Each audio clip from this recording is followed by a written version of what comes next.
and pursued them to Cuba, north of Damascus. Then he brought back all the possessions, and also brought back his kinsman Lot with his possessions, the woman and the people. After his return from the defeat of Kedorlaomer and the kings were returned, the king of Sodom went out to meet him at the valley of Sheba. And the Zidek king of Salem brought out bread and wine. And he blessed them and said, Blessed be Abram by God Most High, possessor of heaven and earth. And blessed be God Most High, who has delivered your enemies into your hand. And Abram gave him a tenth of everything. And the king of Sodom said to Abram, Give me the persons, but take the goods for yourself. But Abram said to the king of Sodom, I have lifted my hand to the Lord, God Most High, possessor of heaven and earth. And I would not take a thread or a sandal strap or anything that is yours, lest you destroy. I have made in your marriage. I'll take nothing but what the young men have to you, and the share of the men who went with me. Let Aner, Eshcol, and Mamre take their share.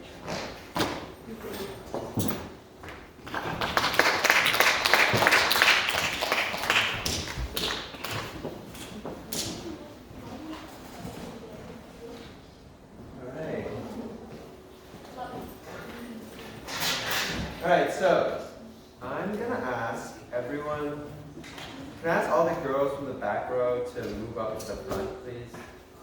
Yeah. We're gonna get rid of that row.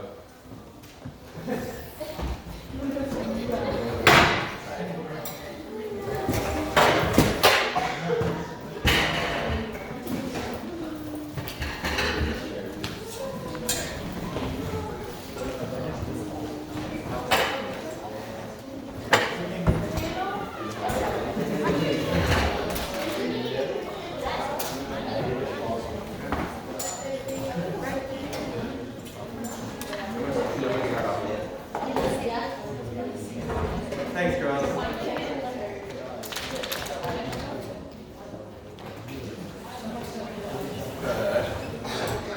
It'll be good.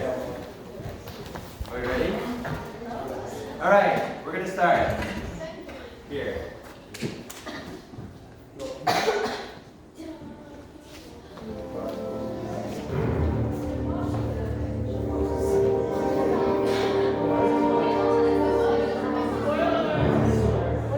What do we do? We fight.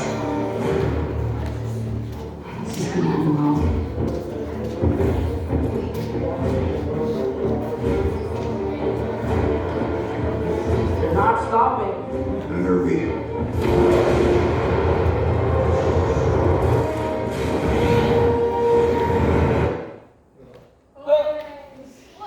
Doesn't that suck? Is that what Yeah, that's all I'm showing you. If you want to see the rest, you can watch it on your own. It's probably on. It's actually on Netflix, I'm pretty sure. So. Is that really? Huh? Is That's that? all. Oh my gosh! This is the ultimate cliffhanger to leave you off on. Anyway, so today what we're going to be talking. Today what we're going to be talking about is from Genesis chapter 14, and what we have, very similar to what we see here, is that a civil war is about to break out. And just like the lineup that we saw from the Avengers, we have 9 kings here who are lined up and ready to fight each other. Now, as we dive into this passage, I want to give us this first thing first. From verses 1 to 4 and 5 to 12, some people believe that this is actually 2 different wars that are being fought. But today we're going to talk about it as being one. From verse 1 to 4 is going to be the summary that kind of tells what's about to happen, and then 5 to 12 is more detailed. And we've seen this before in Genesis. When we talked about Noah, first it told us that Noah was a righteous man, and then later on it told us why he was a righteous man. And so we're going to focus on this idea. And with that, as we read Genesis 14, 1 to 4, today there's going to be quite a bit of audience participation, just more than usual. And the first part is, we're going to use this and find the 5 W's for any summary. So we're going to do who, what, where, when, and why. And you're going to work with me to do this. There's no how, it's not perfect. There's no W. It doesn't start with W. Okay, so, who? Tell me who the purchase. So you should all have the passage opened up. There are 2 sides. One, kings with this person. I'm not gonna say his name every single time. We're just gonna call him King Ched. Okay? So there's a group of people, a group of kings under King Ched, and then there's this other side where we have the Valley Kings. So just from the first side, who do we have? From King Ched's side? No, the names of the kings. I'm Afra. Huh? I'm Rafa. So that's the first one, right? Amraphel. Another one? Ariel. And then we have the dude himself. Title. How about on the other side? The rebelling king. There. Okay. Pharaoh. Let's start, huh? Okay. The boy. Nah. Well, you skip Bersha. There's Shinnah. Shemabar. Now, and then there's also this one last king whose name is not mentioned. So the king of Bela, Zor, I think is the place. So they don't really ever give this guy's name. I guess he's not very important, but he's mentioned there. So just here, these are the people participating in this summary. Now, what's happening here? Someone tell me. Raise your hand. What's happening here? Or don't raise your hand. Let me pick on you. You. They need war. Basically, they're fighting a civil war. That's what's happening. Now, where is this happening? We have to go in order. Why is the last one? Where is this happening? Valley of Siddim. Anyone know where this is on the map? So we'll figure it out. This is the map of the world. That red dot is where it is. So we're going to zoom in. Right here. So it's around Egypt, Turkey, Syria, Iraq, around the area. We're going to zoom in one more time. This is the Dead Sea. This is where all of Jesus' stuff happens. It's a pretty important area. And right there, right underneath it, that's the Valley of Siddim. So that's where this huge civil war is happening. Next, when? When is this happening? Grace. Grace, tell me when it's happening. Very old time. You're not wrong. Huh? Before Christ. You're also not wrong. In verse 4, Brian, when is this happening? When is this war happening? Someone else, you. Sure, Abraham was alive. Guys, it's literally on the 13th year. So it tells you literally that it says after 12 years of serving King Ched, on the 13th year, these kings rebelled. Now, why? Why is this happening? This isn't really written in there. You kind of have to more infer this. Why do you think this is happening? Yeah? He was probably being oppressive. You got something, Amy? What do you think? Sure, I'm guessing they didn't because he was blind. The reality is, I'm guessing it's just they didn't want to serve under a king anymore. They wanted to do their own thing. Yeah, exactly. And so they decided to rebel. I mean, that's how all great civil wars start.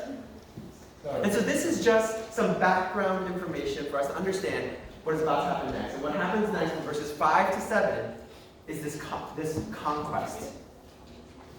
From the verses we saw that it's pretty one-sided. This is the map of what it looks like when they're fighting. You see these four kings. The blue represents King Ched and his army. So they come down and they take out the Rephaim right there.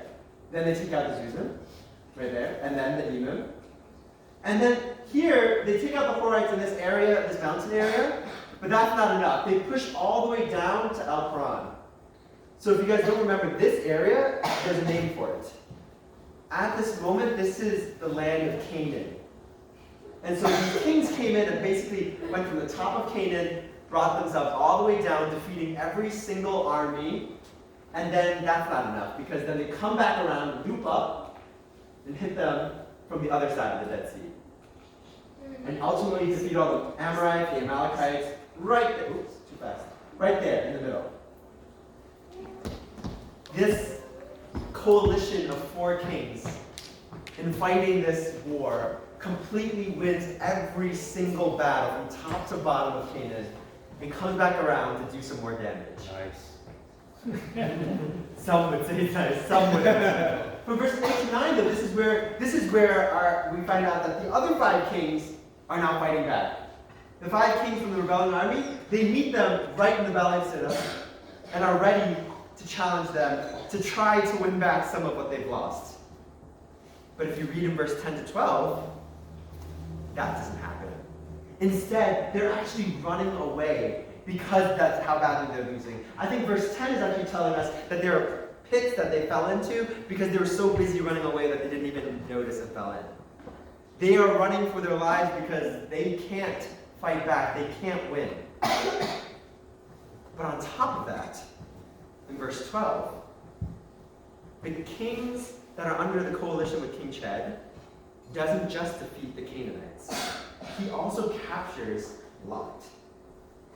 You guys remember who Lot is. He was talked about in Genesis chapter 13. Can you all flip to Genesis 13 now, or maybe just look at the other page? And I'm going to ask Isaac, can you read verse 10 for me? Now the valley of Siddim was full of bituminous, and as the kings of Sodom and Gomorrah fled, some fell into it. No, 13. Chapter 13. Chapter 13, verse 10. Oh. It's okay. And Lot lifted up his eyes and saw that the Jordan Valley was well watered everywhere like a garden of the Lord, like the land of Egypt in the direction of Zoar. This was before the Lord destroyed Sodom and Gomorrah. And so the land of Zoar is right here. Right where the battle was taking place. So it makes sense. He was there in the thick of it. And so he got captured. And after the kings with King Chad finished their war, they're out. They've taken everything, they've obtained new land, new people, new possessions, so they're leaving. They're ready to dip. I mean, why would you stick around? It's not gonna. But the thing is, it's easy now for us to see how Lot was he was just going about his own business. You see, in chapter 13 he saw that was the better land. And so he wanted to go there, be prosperous, make some money, grow his herds. And all of a sudden this war comes in and he's captured. Took him off guard. The reality is, many times, things like this, tragedies, difficulties, trials, they come out of nowhere and they catch us off guard. And when it happens, it causes us not to be able to see clearly what's happening. I'm going to show you guys a video right now, and I want you guys to pay close attention to it. I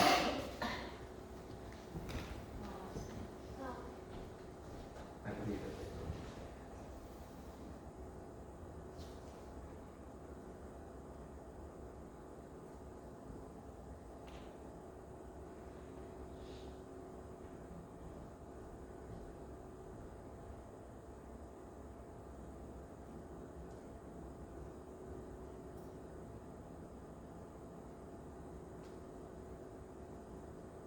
How many passes did you count? The correct answer is 15 passes. But did you see the gorilla?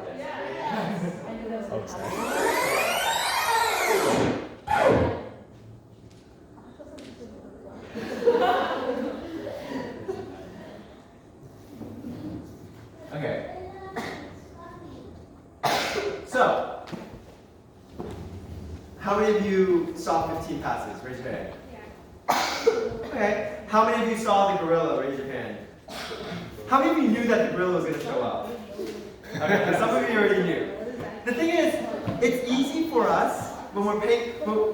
The task was for you to count how many times the basketball is passed. And sometimes you don't notice when little things happen, right? We're so easily we're focusing on the ball. We didn't notice the gorilla. But sometimes, for some of you, the gorilla can probably be that distraction that makes you lose sight. The reality is, it's easy for us to be clouded, to be distracted, to be confused, especially when trials and difficulties are happening. Each and every one of you, that's happened to before, right? I want you guys to remember back to an argument that you might have had with a friend or a family member, a parent. I don't know what it could have been about. But how did you feel during that time? You're probably angry, annoyed, disappointed, sad. What you're not thinking about is how fair the other person is. What you're not thinking about is how right the other person is. You're busy thinking about what the next rebuttal that you can say is, what the next argument that you can make is, or how logical the other person is. When we're stuck in these trials, in these difficulties, it's hard for us to see clearly what's most important. We're busy thinking about how unfair this is, and we lose sight of what's really important. The relationship, the communication, the trust. It's easy for us to be clouded by distractions, by difficulties, by trials. And it's at those times where we need to learn to take a step back so that we can see clearly. But that's exactly what the Civil War was. You see, we just went through 12 verses of war. And yet that's not the main point here. See, the war sounds good. Most of us like watching movies. Some of us probably like watching war movies, or some kind of movies have action in it. And so when we think of the Civil War, when the author writes in that this war is happening, we're probably thinking, okay, this is something we pay attention to. Because there's probably great battles and interesting stuff that came out of it. And yet, this isn't the focus.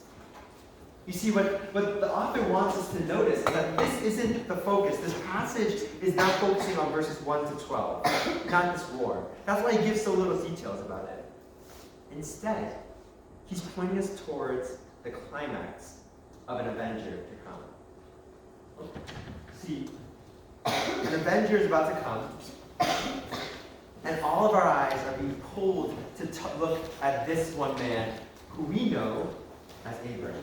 You see, from verses 13 to 16, what happens is that one of the people in the army of Sodom and Gomorrah, they run and escape and actually run up to Abraham. And he asks Abraham for help because his nephew Lot was taken. If you guys flip back to Genesis 13, 8 to 9, we see a little bit from what Eric preached on 2 weeks ago. Abraham and Lot were in a dispute. They were fighting over land because their families are growing too big. And then Abraham does this thing over here. Leo, can you read that for me? Then Abram said to Lot, let there be no strife between you and me, and between you, your herdsmen, and my herdsmen, for we are kinsmen. Is it not this whole land before you? Separate yourself from me. Take the left hand, and I will go to the right. You take the right hand, and I will go to the left. You see, Abraham is letting Lot choose where he wants to go. And when we were discussing this on Friday night, some of us probably thought, Abraham knew that God was going to bless him. Right? That's why he let him choose. But the reality is this. This is the reason why Lot chose. Why Abraham let Lot choose. Because he considered Lot a family. We are kinsmen. There's a relationship here. I don't want that to break. This is more important to me than us fighting over who gets the better land. And so it makes sense later on when Abraham finds out that Lot has been captured, he picks up all 318 of his men and they head out to war. And they don't just go to war, they completely win. This is the war that we see. The red is Abraham. He pushes them back to Dan, which is the top of where Canaan is. That's the top of the tree. And then he pushes them out of Canaan. Not only does he beat them in each of these parts, he also takes back everything that was taken before. Everything. Now you have to think of it like this. 4 kings, 4 armies. They just won a bunch of stuff. And then along comes Abraham with 318 men. Let's just say the average amount of people in each army is like 1,000. If that's multiplied by 4, that's 4,000. Maybe we'll take away a third because they lost some people during the war. Whatever number that is. 3,000 something. And then adding on the new people that they have obtained. The number goes way past 1 to 10. And yet somehow, Abraham was able to win this war. It says that he divided the people, right? He divided his force by night. Somehow he's this great strategist, this great leader that helps them win the war. I don't know about you, but most times in a disadvantageous situation, you don't always win. And yet Abraham does. And he's praised for this because what happens in verse 17 to 18 is the king of Sodom and king of Melchizedek comes to visit him. They come ready to greet him for the victory that he had accomplished. And now, I'm going to make a slight tangent right here.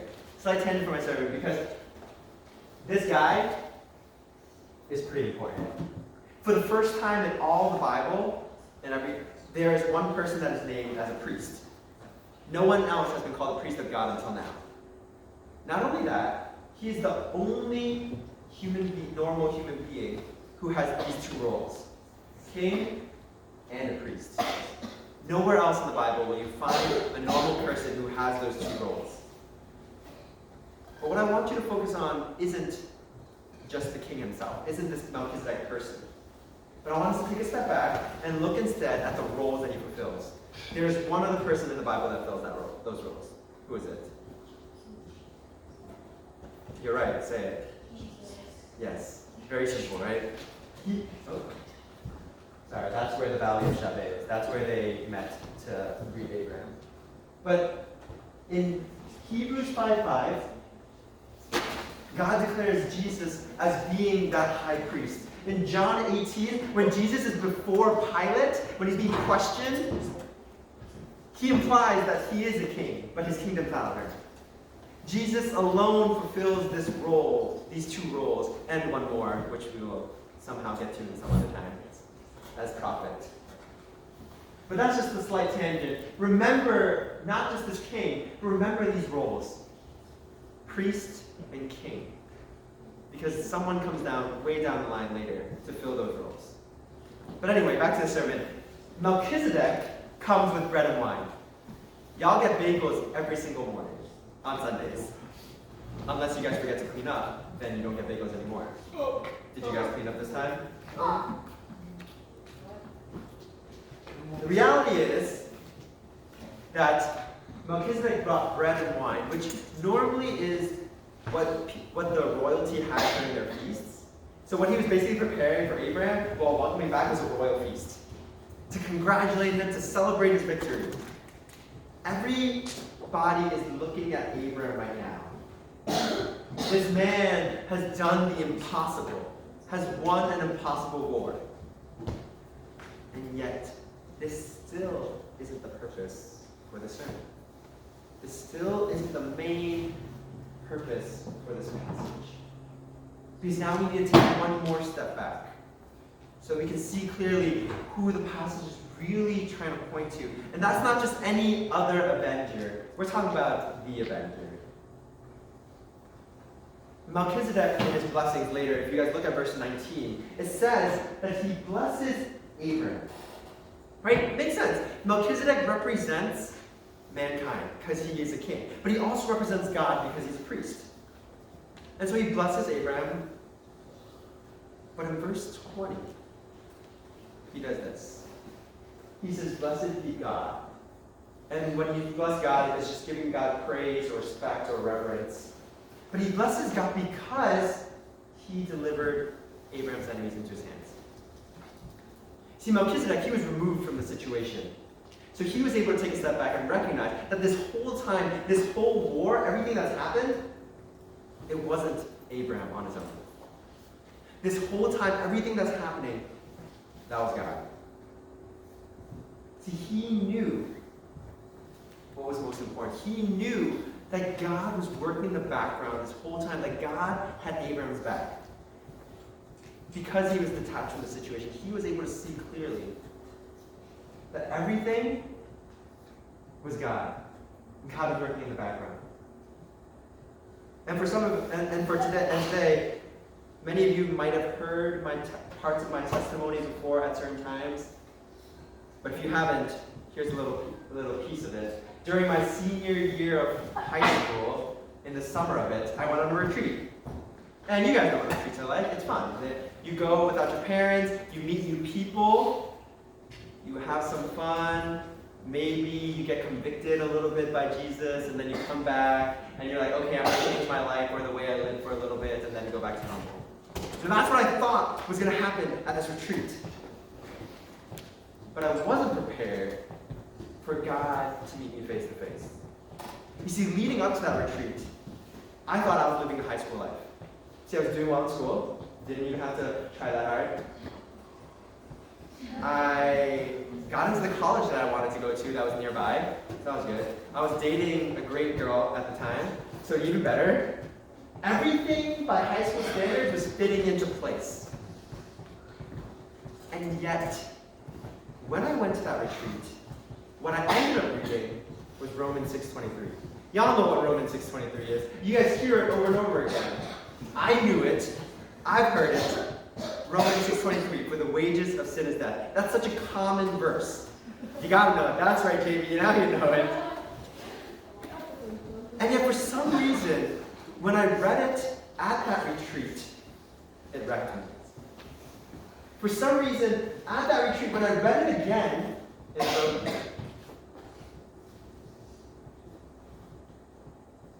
Leading up to the retreat, on top of living that, basking in that high school glory, I was also wrestling with sin. See, constantly I was trying to discern what is okay, what is not okay, dancing along the lines of sinning and not sinning. I mean, God's gracious, right? God is forgiving, right? That's what I had to wrestle with. You know, what's a little bit of sin in light of this huge God who's willing to forgive us? I was constantly wrestling with the repercussions of sin. And it was at that point, for some reason, everything led up to that verse. For the wages of sin is death. You know, death? That's what the payment for sin is. You know, for many of us here, we probably haven't ever done anything bad enough that we think that we deserve death. And yet, for some reason, at that point, the weight of my sin weighed heavier than ever before. And the punishment of death seemed real. Every sin deserves a punishment, and this is death. And yet, when I read the next part,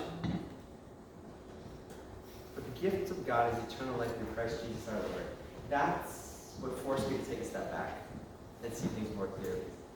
See, this whole time I've been worrying about myself. This whole time I've been thinking about my sins.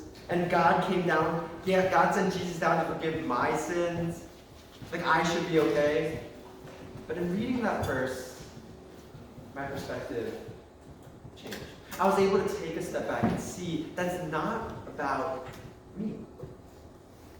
It's about Christ. It's about a Savior who gave the opportunity for life in place of death.